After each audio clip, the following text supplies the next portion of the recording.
should probably explain my relationship with Paleblue. I'm out here camping, so my hair's not done. I look wild, feel great though. Companies will get a hold of content creators and say, hey, we want you to review our products, so they send us some for free. And often there's an obligation, or they feel like there's an obligation to just paint it in the best light possible. So to avoid feeling guilty, so I went out and spent my own money, $55.10 on 2 4-packs, one of AA's and one of AAA's. And I'm gonna tell you exactly what I think of Paleblue.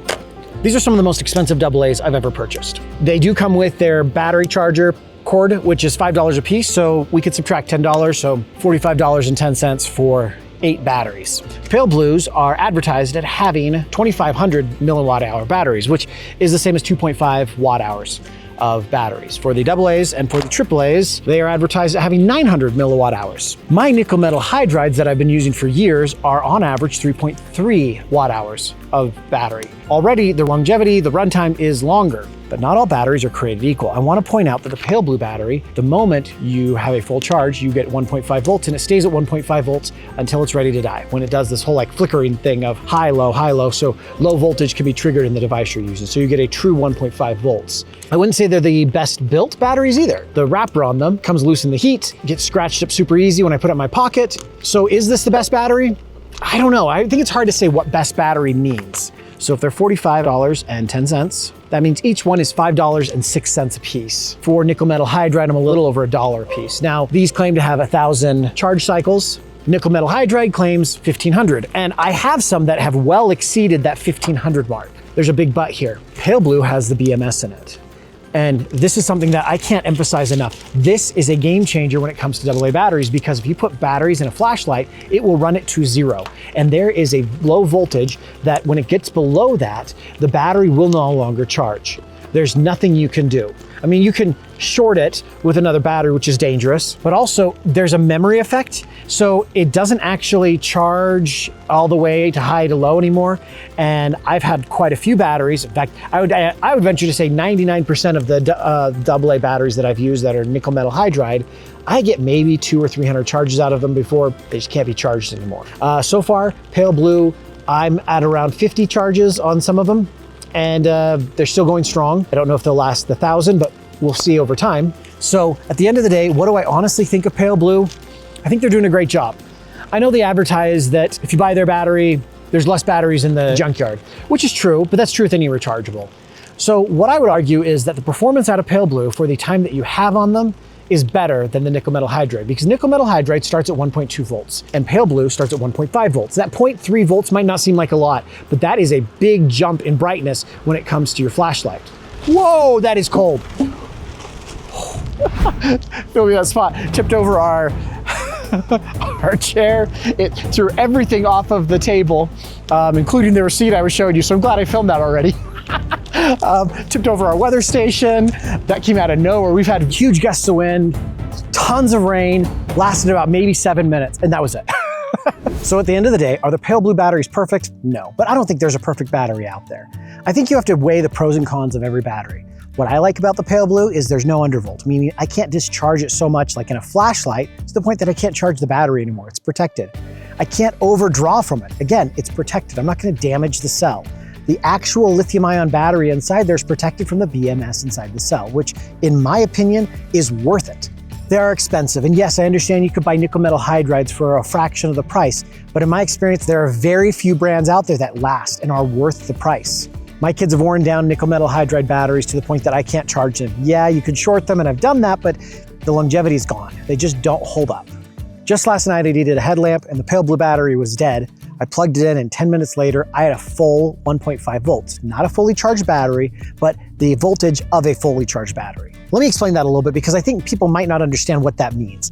See, the Paleblue battery is 1.5 volts, meaning it takes the 3.7 from the lithium-ion battery and downvolts it to 1.5.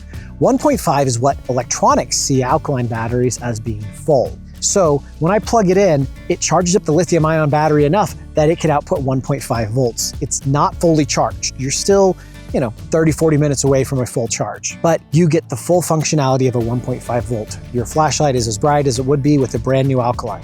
The batteries are lightweight, and one of the best places to use those batteries are in the headlamp. Headlamp is lightweight. A lightweight battery just makes the whole experience really nice. In fact, my dad has been using it, and he forgot it was on his head. He was asking for a flashlight. I go, Dad, your headlamp. All right, I have talked ad nauseum about my love of the Paleblue headlamp. So on this camping trip, I had my mom and dad try them out, and I have my mom here with me, who's gonna tell us a little bit what she thought of the Paleblue headlamp.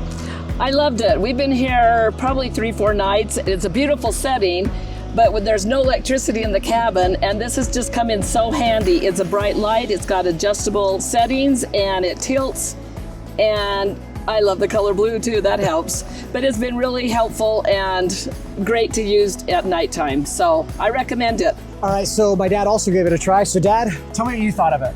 First of all, I've been camping for over 60 years, and I was a scoutmaster for many years, involved in many scouting events and things. And one of the challenges is always light at nighttime. And I was really impressed with this Paleblue headlamp. It had 2 settings for brightness. And frankly, I rarely used the second one because the first one was so bright. I don't think I showed you the third one. It's got a floodlight. So you hold it down and it turns to flood. I didn't even need that. So there we go. Yeah, it was everything I needed, and I was very impressed. The size, I like the fact that the batteries are rechargeable.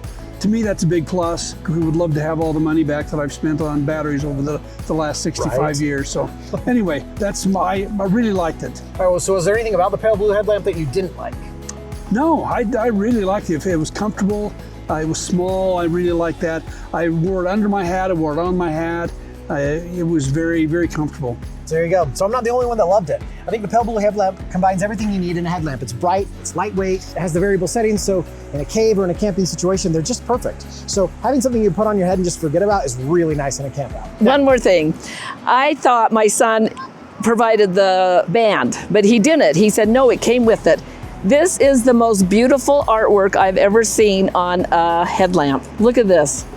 It is so beautiful. The night sky, and the artist, somebody said he lives in Park City.